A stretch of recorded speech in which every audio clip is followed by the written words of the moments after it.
오늘 우리에게 주신 하나님 말씀 누가복음 10장 1절부터 3절이고요.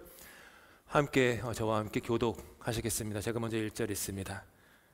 그 후에 주께서 따로 70인을 세우사 친히 가시려는 각 동네와 각 지역으로 둘씩 앞서 보내시며 이르시되 추수할 것은 많되 일꾼이 적으니 그러므로 추수하는 주인에게 청하여 추수한 일꾼들을 보내주소서 하라.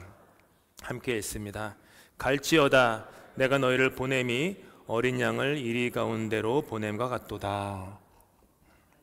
아멘. 아멘 하기 쉽지 않죠. 마지막 말씀. 네? 죽으라는 거야. 이렇게 들리잖아요. 근데 아멘 하셔야 돼요. 여기 아멘 할 때 신앙이 있습니다. 오늘 누가복음 여러분은 어떨지 모르지만 저한테는 특별한 날인데 100번째 시간입니다. 벌써 100번째 설교가 됐네요. 그래서 100번째 설교하는 날 하나님께서 우리를 이리 가운데로 보낸다라고 말씀이 무슨 의미가 있을까 그런 생각하면서 한번 묵상해 보도록 하겠습니다. 이곳 런던 한인교회에서 동쪽으로 한 2000km 정도 운전하고 열심히 달리시다 보면 노바스코샤 슈바나카디라는 곳을 만납니다. 슈바나카디 동네 이름이에요. 이름에서 알 수 있다시피 원주민이 서로 지은 마을 이름이죠. 도시 이름이죠. 이곳에 가면은 슈바나카디 와일드라이프 파크 야생공원이 있습니다. 가보신 분들은 아마 거의 없을 거예요. 저희는 제가 이곳에 오기 전에 그 PEI 그 섬에 살았기 때문에 거기서는 한 270km 정도밖에 안 되거든요. 270km니까 노바스코샤를 방문할 때마다 자주 들렸던 그런 야생 공원입니다. 저나 제 아내가 거기를 특별히 즐겨 찾았던 이유는 그곳이 동물원이 아니었기 때문입니다. 그곳은 그냥 일반적인 동물원이 아니라 야생 환경을 최대한 그대로 유지한 가운데 그곳에서 동물들이 서식할 수 있도록 최대한의 환경을 마련해 주는 곳이기 때문에 저희가 즐겨 찾았습니다. 특별히 이곳의 유명한 동물은 회색 늑대들입니다. 회색 늑대. 이걸 이제 그레이 울프 혹은 팀버 울프라고 부릅니다. 회색 늑대. 오늘 본문 3절에 나오는 이리가 바로 회색 늑대입니다. 예수님께서 너희를 이리 가운데 보낸다 할 때 바로 저 회색 늑대 그레이 울프, 팀버 울프에게 보낸다고 하시는 거죠. 이리과에서도요 가장 큰 종류입니다. 그래서 수컷의 몸무게가 70kg가 넘습니다. 한번 생각해 보십시오. 늑대 한 마리 수컷의 몸무게가 70kg면 정말 만만치 않은 맹수이죠. 에스겔서와 스바냐서에 따르면 이리가 어떤 걸 상징하냐 하면 자기의 탐욕을 이루기 위해서 먹이를 물고 절대로 남은 먹이가 생기지 않도록 뜯어서 먹는 그런 당시의 관원들 같은 세상의 권세를 상징했습니다. 그런데 예수님이 70인의 제자들을 세상에게 보내시면서 세상 가운데로 보내시면서 다음과 같이 말씀하세요. 함께 읽겠습니다. 갈지어다 내가 너희를 보냄이 어린 양을 이리 가운데로 보냄과 같도다. 갈지어다 내가 너희를 보내는데 어린 양인 너희들을 물어뜯고 놓지 않는 탐욕에 물든 이리 가운데로 보냄과 같도다. 이 말은요 어린 양처럼 연약한 제자들이 이리 가운데 살아야 되니까 안 됐다? 참 연민이 있다? 그 뜻이 아닙니다. 그들이 주님으로부터 부름받은 세상의 현실이 이리와도 같다라는 거예요. 그런데 너희는 이리와도 같은 세상에서 그 물고 뜯는 것으로 가득한 이리들이 가득한 세상 속에서 너희들은 어린 양으로 살아야 된다. 이 도전을 하시는 거죠. 좀 전에 말씀드린 슈바나카디 그 야생 공원에서 동북쪽으로 약 300km 정도 달리면 화면에 보시는 저 광경을 만나십니다. 세계에서 가장 아름다운 자동차 도로 중에 하나로 꼽히는 케이프 브레튼 아일랜드 가보신 분도 있을 거예요. 오른쪽 아래가 지금 가을 낙엽 풍경이잖아요. 지금 가면 딱 저 풍경입니다. 왼쪽은 평상시 봄 가을에 가시면은 옆에 지중해를 끼고 운전하는 그 내셔널 국립공원 안이거든요. 거기가 이렇게 있죠. 이 케이프 브레튼 아일랜드, 케이프 브레튼 아일랜드에서 1861년 한 청년이 태어납니다. 아기로 태어났겠죠. 청년이 아니라 윌리엄 맥켄지라는 이 청년이 있었는데, 그는 캐나다 장로교 소속 목사입니다. 저희 교단 소속 목사입니다. 예전에 한 2년 전쯤인가 제가 짧게 저번에 소개시켜 드린 적이 있는 것 같아요. 근데 이분이 그 노바스코샤 케이프 브레튼 쪽에서 목회를 하다가 어느 날 조선이라는 나라에 대해서 듣게 됩니다. 조선. 당시에 미국과 캐나다의 선교사들은 대부분 인도 아니면은 중국으로 갔을 때였습니다. 근데 처음으로 조선, 너무 생소한 조선이란 나라를 듣고서 그의 마음에 구령의 열정, 복음의 열정이 불탑니다. 그래서 캐나다 장로교 총회 본부에 자신을 조선이라는 땅에 선교사로 보내줄 것을 요청합니다. 근데 안타깝게도 그 당시 캐나다 장로교는 재정 문제로 인해서, 그러니까 조선으로 가는 선교사들에 대한 재정이 따로 돼 있지 않았기 때문에 그 요청을 거절합니다. 근데 이 맥켄지 목사는 이것으로 낙심하지 않습니다. 포기하지 않고, 그러면 내가 순회하면서 재정을 모아야겠다. 그래가지고 노바스코샤, PEI, 뉴브런즈윅, 아마 그 뉴펀들랜드는 너무 멀어서 거기는 안 갔을 것 같지만 노바스코샤, PEI, 그 뉴브런즈윅 쪽에 다니면서 기금 모음을 합니다. 교회마다. 캐나다 장로교 저희 PCC 교회를 다니면서 기금 모음을 해가지고 간신히 모아서 1893년 12월 12일에 조선이라는 땅에 도착합니다. 당시 대부분의 기독교회가 했던 선교의 방식은 당시에 만연했던 식민주의 시대 아니었습니까? 식민주의 시대적 선교를 했습니다. 식민주의적 선교가 뭐냐 하면 생소하실 거예요. 근데 우리가 많이 하는 선교예요. 식민주의 선교는 뭐냐면 우리는 배운 사람이고 교육받은 사람이고 더 나은 사람이고, 그래서 아래 것들, 배우지 못하고 가난하고 불쌍한 당신들을 우리가 도와주고 교화시켜야겠다, 이런 마음으로 하는 선교가 식민주의 선교입니다. 당시에는 그런 선교가 만연했어요. 지금도 그런 선교를 하는 곳들이 있죠. 탑다운, 위에서 아래로 내려보면서 하는, 쯧쯧쯧, 불쌍해, 좀 더 나은 인간이 돼야지, 뭐 이런 식으로 하는 선교. 그게 식민주의적 선교의 잔재예요, 그게. 근데 이 맥켄지 선교사는 그런 선교 방식이 옳지 않다고 느꼈던 것 같습니다. 그래서 이분이 어떤 선교를 했냐면은 조선 사람들과 내가 똑같이 살고 똑같이 먹고 똑같이 입고 똑같은 집에 살면서 그들과 함께 호흡하며 살아야지, 함께 사는 그런 선교를 했습니다. 이분이 유명한 게 개신교, 우리 한국 개신교 최초의 교회인 소래교회를 황해도에 설립한 것이죠. 그러니까 소래교회가 개신교 최초의 독립교회입니다. 소래교회. 그런데 이분이 한국에 온 지 2년이 되지 않았는데, 캐나다 분이잖아요. 저 동쪽은 여기보다 더 춥잖아요. 눈이 제 키보다 넘게 오는 날이 대부분이니까 너무 추운 그런 곳이었는데, 조선이란 땅은 너무 더웠나 봅니다. 그래서 일사병에 걸려요. 일사병에 걸렸는데 병원 시설이나 약이 없던 시대였기 때문에 심한 고열로 막 생사를 오가던 중에, 이제 고열이 심하면 어떤 일이 벌어집니까? 정신착란이 이제 발생을 해. 정신착란이 발생하면서 사고가 흐릿하게 되면서 자결을 함으로 생이 마감됩니다. 자결을 했기 때문에 한국 교회에서는 지난 꽤 오랜 시간 동안 이분이 하신 선교 사역에 대해서 좀 이렇게 감추어졌고 별로 이렇게 얘기하지 않았던 시대가 제가 볼 때 한 70년, 1970년대까지는 있었던 것 같습니다. 지금은 아니죠. 이 소식이 캐나다 장로교회로 들려오게 됩니다. 소래교회에서 그 조선인 교인들이 편지를 쓴 거예요. 어떻게 썼냐면은 제발 우리 교회에다가 신실한 주님의 목자를 보내주십시오. 이렇게 편지를 써가지고 그 먼 캐나다 동부 지중해 거기다 보낸 거예요.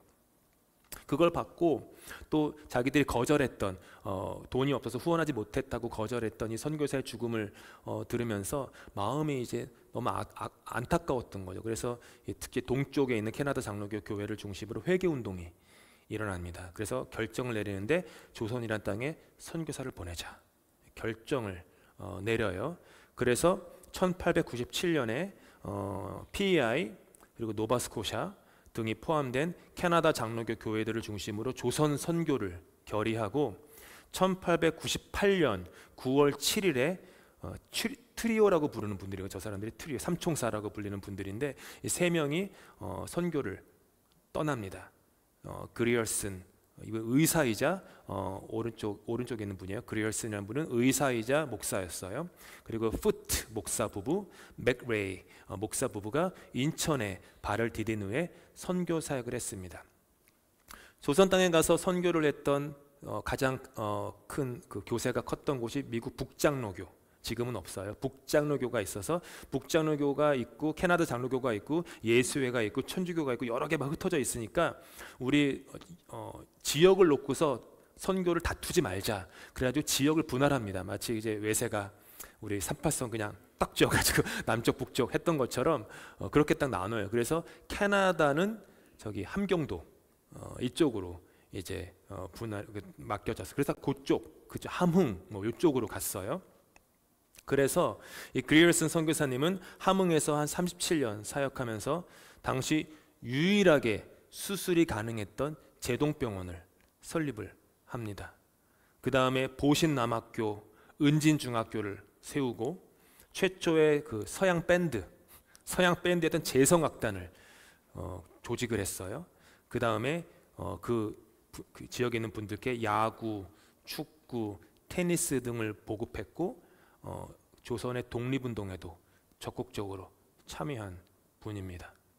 푸트 선교사는 원산과 그 만주 지역에서 사역하면서 원산 중앙교회, 원산 보광학교, 원산 남녀학교를 세웠고 때로는 평양 신학교에서 교수로 가르치기도 했습니다.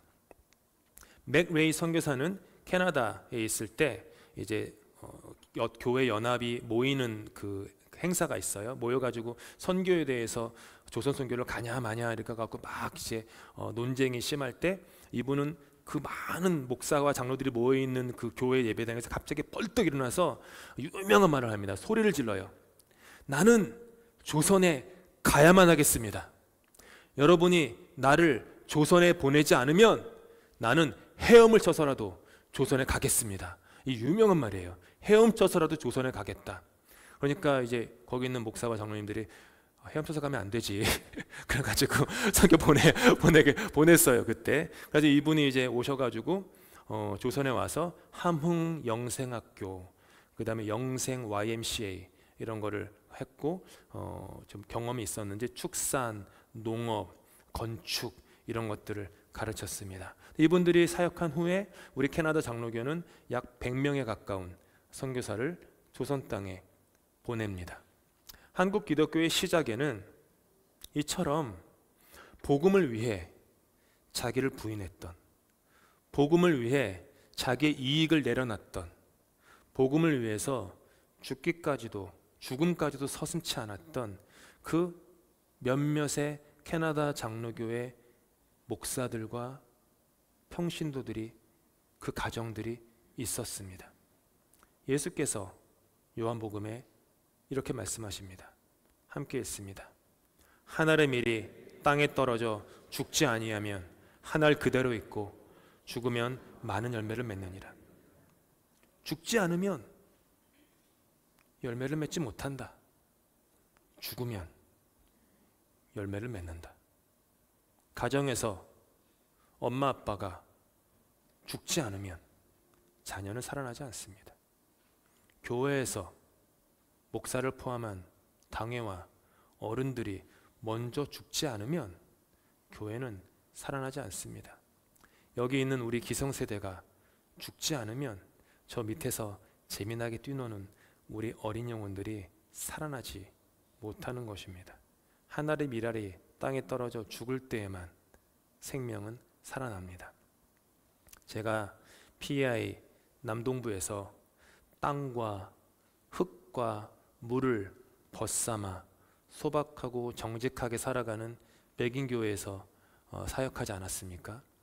그 백인교회에서 사역할 때 제가 유일한 아시아인이자 한국인이었고, PEI라는 그 큰 섬의 역사상 처음 한국 목사입니다. 앞으로도 없을 것 같아요. 별로. 이전에 없었어요. 아시아 목사도 없었지만 한국 목사로 최초이죠. 마지막이 안 되길 바라지만, 그때 사역할 때 우리 그 백인 교인들에게도 제가 몇 번 얘기했어요. 여러분들의 선조에게 한국 교회가 빚진 빚을 갚는 마음으로 여기 있다고, 그런 마음으로 사역했었습니다. 예수께서 말씀하십니다. 갈지어다, 갈지어다. 근데 그거 아세요? 이 갈지어다, 영어로 go, 갈지어다라는 헬라어가 후파고인데, 이 갈지어다라는 헬라어에 죽는다 라는 말이 포함되어 있습니다. 예수님이 우리에게 가라 하시는 것은 가서 죽어라 라는 말인 거예요. 갈지어다, 내가 너희를 보냄이 어린 양을 이리 가운데로 보냄과 같도다. 주님께서는 어린 양 같은 당신의 제자들을 이리 가운데로 보내십니다. 육체적 학대를 하라라는 말이 아니에요. 신비주의적인 고행을 하라는 말씀도 아닙니다. 이리로 가득한 이 세상에서 너희는 똑같은 이리로 살지 말고 어린 양으로 살아야 된다. 이리의 정신이 가득한 물고 뜯는 이 세상에서 너희도 같이 이리로 동화되어서 서로 물고 뜯으면서 자기의 유익을 구하는 인생을 살지 말고 하늘의 미랄이 땅에 떨어져 죽는 것처럼 어린 양으로 살아라. 그렇게 부르신다라는 거예요. 제자들이 누굽니까? 이전에 다 이리처럼 살던 사람들입니다. 예수님의 제자들은 다 이리처럼 살던 사람들이에요. 근데 예수님의 부르심을 받고 그분을 믿고 따르면서 그들이 뭐로 변합니까? 어린 양으로 변한 거예요. 그리고 이제 어린 양이 된 그들을 주님은 다시 어디로 보내요? 이리 가운데로 보내는 겁니다. 이리 가운데 보냄받은 어린 양으로 살아가는 것, 그게 교회입니다. 이리 가운데 어린 양으로 살아가라고 부름받은 곳, 그게 저와 여러분 그리스도인, 예수를 주님으로 구원자로 고백하는 사람들의 삶이어야만 합니다. 반모섬에서 수형 생활을 하던 노년의 사도 요한은 이 놀라운 신비를 하늘의 천군 천사들이 노래하는 환상을 목도합니다. 그리고 떨리는 손으로 글을 적습니다. 함께 읽겠습니다. 죽임을 당하신 어린 양은 능력과 부와 지혜와 힘과 존귀와 영광과 찬송을 받으시기에 합당하도다. 누가 합당해요? 죽임 당하신 어린 양. 세상은 죽임 당한 어린 양을 찬양하지 않습니다. 약한 자를 강한 어금니로 물어뜯는 이리를 찬양하는 게 세상입니다. 근데 사도 요한은 환상을 보는데 거기에 죽임당하신 어린 양이 계신 거예요. 죽임당한 어린 양. 근데 그분이 지혜와 능력과 부와 존귀와 영광과 찬송을 받으시기에 합당한 분이다. 예수를 믿어 그분을 주님으로 모시고 따른다라는 것은 여러분 이리에서 양이 된다라는 겁니다. 내가 여전히 이리처럼 살고 있다면 거듭남, 나 자신의 거듭남에 대해서 한번 정직하게 자문을 해봐야만 합니다. 이전에 살던 이리의 탐욕을 십자가에 못 박고 어린 양의 순전함과 겸손함으로 주님만을 의지하여 힘을 얻는 삶을 사는 것. 예수께서는 거짓 선지자들을 조심하라고 하시면서 거짓 선지자들을 왜 조심해야 하냐면 그들의 겉모습은 양의 옷을 입고 있다. 그런데 속에는 노략질하는 이리가 있다. 라며 그들을 조심하라고 경고하십니다. 사람들을 미혹해서 자기들의 이익을 취하는 탐욕의 일이라는 것이죠. 그런데 이게 어찌 몇몇 거짓 선지자들에게만 해당되는 일입니까? 지난 2000년 동안 교회의 가장 큰 문제는, 교회의 가장 큰 죄는 언제나 교회 바깥의 세상에 있지 않았습니다. 언제나 교회 안에 뭐에 있었어요? 탐욕에 있었습니다. 언제나 그랬습니다. 어린 양으로 이리의 세상에 보냄받은 교회임에도 불구하고 강력한 어금니의 힘으로 깨물은 욕망을 결단코 놓지 않으려 하는 이리의 탐욕, 이리의 그 탐욕. 안타깝게도 현대인들 중에 교회를 보면서 교회가 자기를 부인하고 자기 십자가를 지고 있다고 말하는 사람들은 찾아보기 힘든 시대를 살고 있습니다. 오히려 교회를 보며 저들은 자기들만의 탐욕을 추구하는 일이라고, 우리 세상은 일이지만 예수 모르니까 일이인 세상이 맞지, 그래도 우리는 일이처럼 살 수밖에 없지만 그래도 당신들은 어린 양이어야 하지 않냐? 라고 세상이 호소하는 거예요. 그 호소를 듣지 않고 있습니다. 물론 그 비판이 다 정당한 것은 아니지만 그렇다고 다 부당한 것만도 아닙니다. 지금으로부터 507년 전 10월 31일에 독일의 마틴 루터가 비텐베르크 성당 대문에 대자보를 못 박음으로 촉발된 종교개혁은 굳게 문 어금니를 놓지 않기에 어느덧 이리가 되어버린 교회에게 다시 어린 양으로 돌아가라는 호소였습니다. 당시 교회가 뭘 했습니까? 면죄부를 팔았죠. 이미 죽은 당신의 부모들이 교회 안 다니다가 죽어서 지옥에 못 가, 그러니까 천국에 못 가고 아직 지옥에 가기 전에 그 연옥이라는 곳에 있는데 어느 정도의 헌금을 하면 그들이 천국, 자꾸 지옥이라네요. 천국으로 옮겨진다. 그래서 무슨 얘기를 했어요? 당신이 있단 말이에요. 당신의 헌금 동전이, 헌금 바구니에 땡그랑하고 떨어지는 소리가 들리면 당신이 사랑하는 그 부모건 형제건 아내건 남편이건 그가 연옥에 있는 그가 천국으로 간다. 그걸 해가지고 지은 게 뭡니까? 지금 바티칸에 가면 관광하시는 바티칸 대성당, 그 돈으로 지은 교회입니다.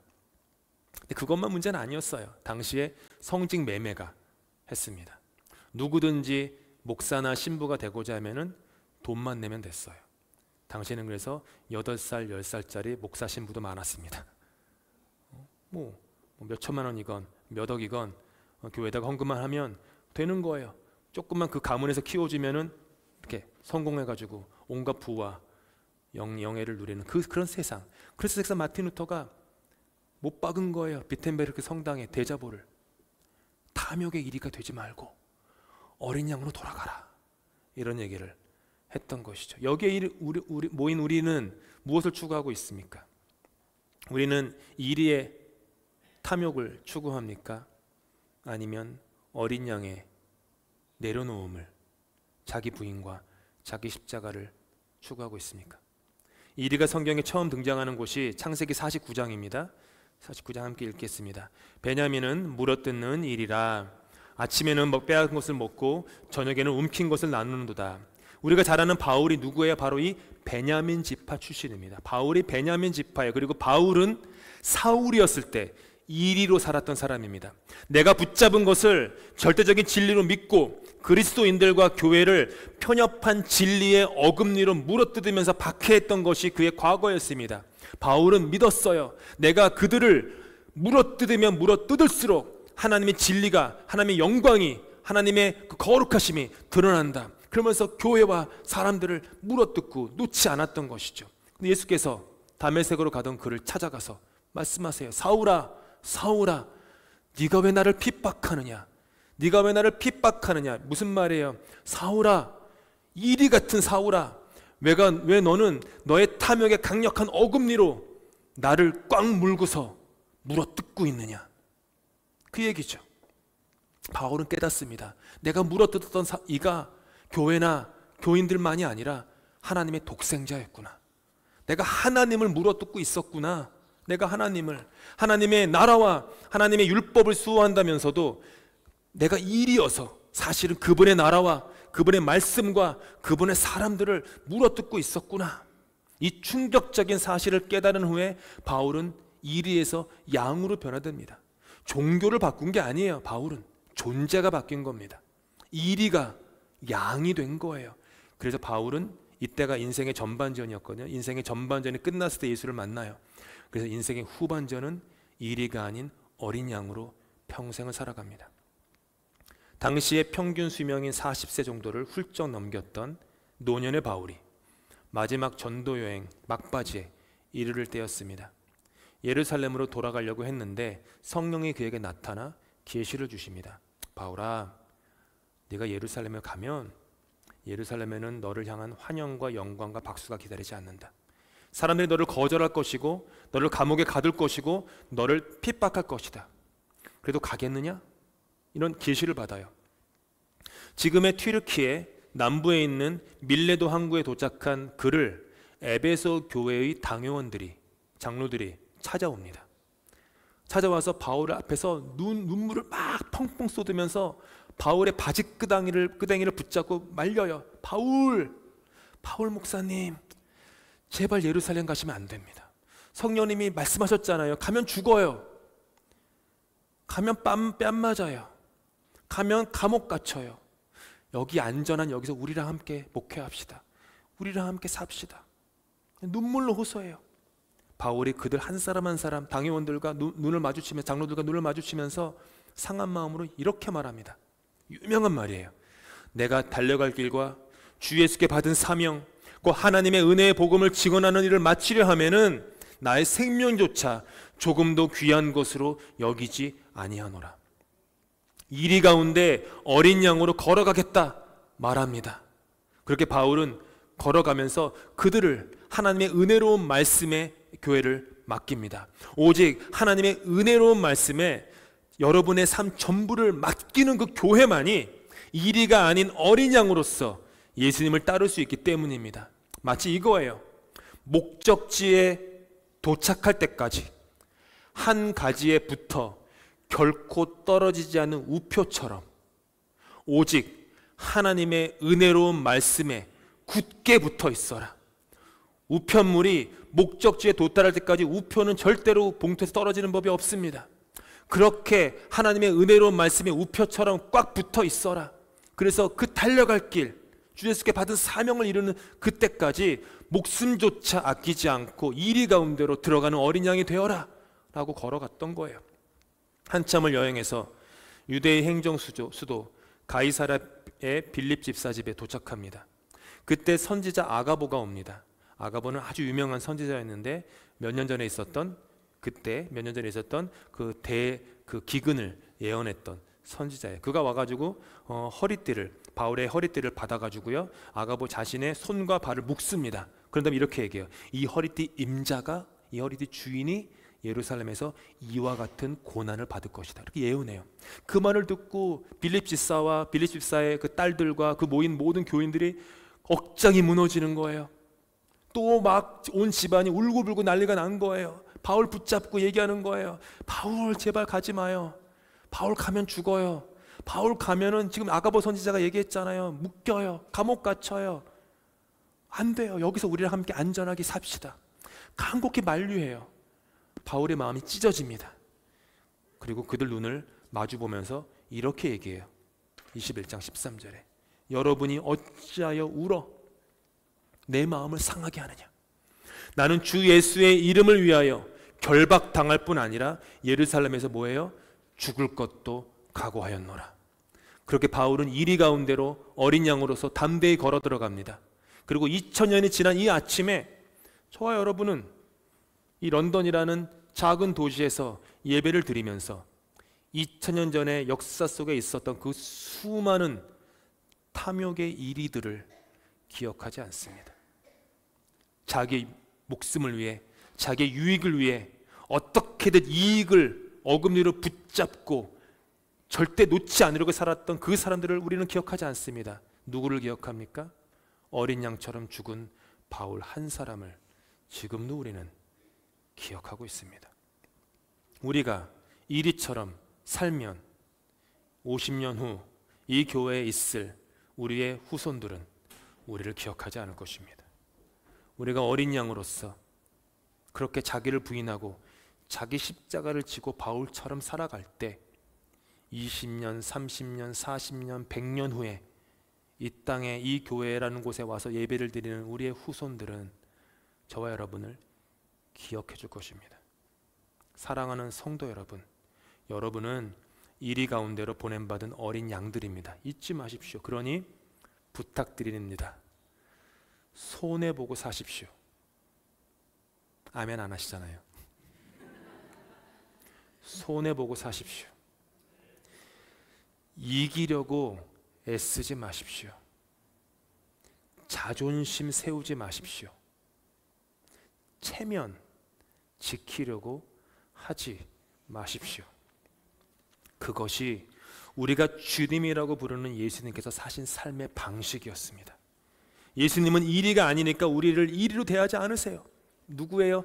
죽임당하신 어린 양. 이와 같은 주님을 세상은 몰라도 우리는 알지 않습니까? 그분이 구원자요 주님인 것을. 저와 여러분은 매일매일 두 갈래 길에 서 있는 사람들입니다. 한 길은 이리의 길, 한 길은 어린 양의 길입니다. 우리는 매 순간 선택합니다. 이리의 길을 갈 것인가, 어린 양의 길을 갈 것인가. 이리의 길로 들어가서 나의 말과 나의 행동으로 사람을 물어뜯는 탐욕의 사람으로 살지, 아니면은 어린 양으로서 나를 부인하고 나의 십자가를 지는 그런 삶을 살지 우리는 선택해야 합니다. 갈지어다 말씀하십니다. 죽으라는 얘기입니다. 그런데 잊지 마십시오. 그 길은 그냥 죽음이 끝이 아닙니다. 그 길은 죽음이 아닌 생명의 길일 것입니다. 그 길은 패배가 아닌 궁극적 최후 승리의 길일 것입니다. 그리고 그 길을 함께 걸으며 우리 역시 하늘의 천군 천사와 함께 힘차게 찬양하십시다. 뭐라고요? 함께 읽습니다. 죽임을 당하신 어린 양은 능력과 부와 지혜와 힘과 존귀와 영광과 찬송을 받으시기에 합당하도다. 기도하시겠습니다. 탐욕에 물든 이 땅의 죄악을 주님 용서하여 주시옵소서. 이리처럼 불의한 이득을 얻으려고 사람을 죽이고 생명을 파멸시키는 소식으로 가득한 이 땅을 주님 불쌍히 여겨 주시옵소서. 그리고 무엇보다 당신의 교회를 불쌍히 여겨 주시옵소서. 어린 양으로 이리의 세상 가운데 보냄을 받았음에도 불구하고 이리 가운데 살다 보니 어느덧 내 자신이 이리로 변한 줄도 모르고 살았습니다. 손해보지 않으려고, 언제나 이기려고, 자존심과 체면 지키려고 살았습니다. 다시 눈을 들어 죽임을 당하신 어린 양 예수 그리스도를 바라봅니다. 다시 십자가 앞에 나아가 무릎을 꿇습니다. 그리고 다시 이리와도 같은 세상 가운데 어린 양으로 걸어 들어갑니다. 선한 목자 되신 주님의 지팡이와 막대기 되시는 은혜로운 말씀과 성령이 언제나 우리를 굳게 붙잡아 주실 것을 믿습니다. 예수 그리스도 이름으로 기도합니다.